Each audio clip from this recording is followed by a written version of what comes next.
My favorite, ano. Yan na ba yung sa akin? Hindi. Oh, kakain ka ba ngayon? Opo. Sige. Mag-ano tayo ngayon? Dine-in. Yan, masarap pa lugaw ni nanay. Yan, may tuwalya. Diba? Tapos, hindi pa pala tokwa. Tapos maparas. Lagyan natin ng maparas, guys. Lagyan tayo ang kalamansiga.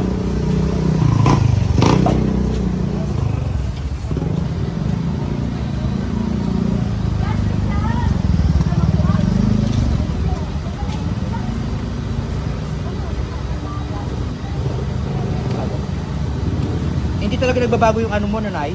Yung lasa ng lugaw. Talagang consistent. Consistent. Every Monday wala, no? Ayan, MWF.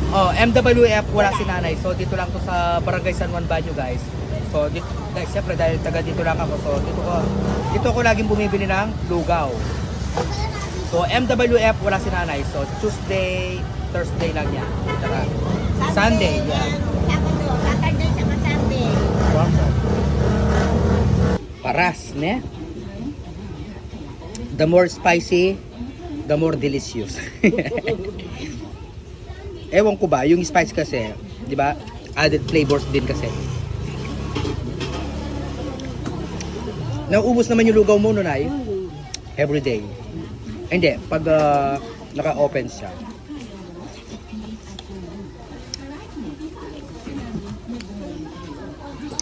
Akala na kayong kain eh, nangos ka niyan.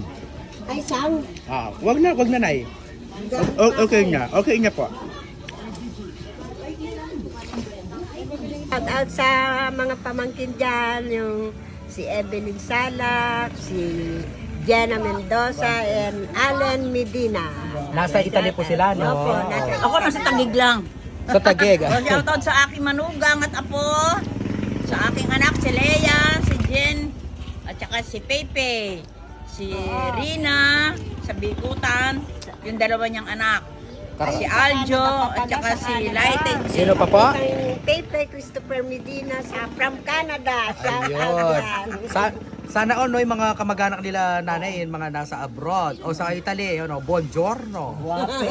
Buongiorno, good morning, alam ko eh. Buongiorno. Good morning ngayon. Alas 8 pa lang. Shoutout po sa inyo diyan. Ingat po kayo diyan sa Italy at saka sa Canada at saka Sa Bikutan, Sa Bikutan saka at sa Taguig. Meriones, sa Tondo. Shoutout po. Manyaman super pa po ang ano ni nanay, yung lugaw. Ingat kayo dyan lahat. Okay po.